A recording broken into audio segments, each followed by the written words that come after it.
I was the only OT for 3 community health centres. There were very few other OTs in that area, and I was a sole OT as a new graduate. So I kind of got to learn everything on the job. Probably about 60% of my time was spent with home visiting people who had been discharged from hospital and needed aids or equipment or modifications to their houses, or needed support in going home after discharge. And so they were either children, adults, or mostly elderly people. I also spent time setting up a day therapy centre in a church hall. That was again very new. Day therapy is very commonplace now, but in those days it was a very new concept.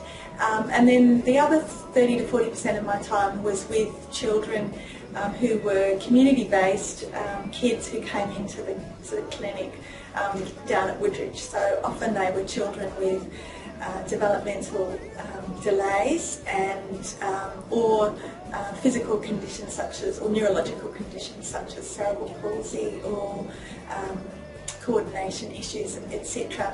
Because of the nature of that area, there's a lot of low socioeconomic population and a lot of single mums. We had quite a large group of children who were on the SCAN team, so the child abuse and neglect area, and children who had experienced pretty limited parenting and quite a lot of environmental deprivation. So one of the really exciting things that I did as a new grad was run a playgroup with a speech therapist in a caravan park, which was full of single mums and kids who had very poor transport and were really stuck in the caravan park and had very limited parenting skills. So we looked at low-cost, no-cost ways of abusing children safely in caravans and in the surrounds, and low-cost sort of budgeting, meals and preparation and meals that were good for kids and things like that.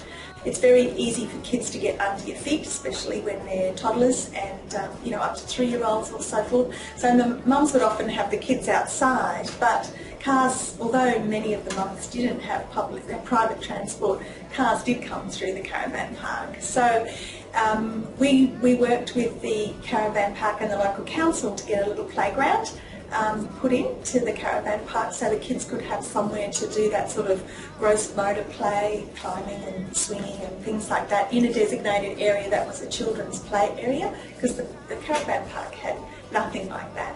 And one of the other activities I remember doing was teaching mums how to make Play-Doh.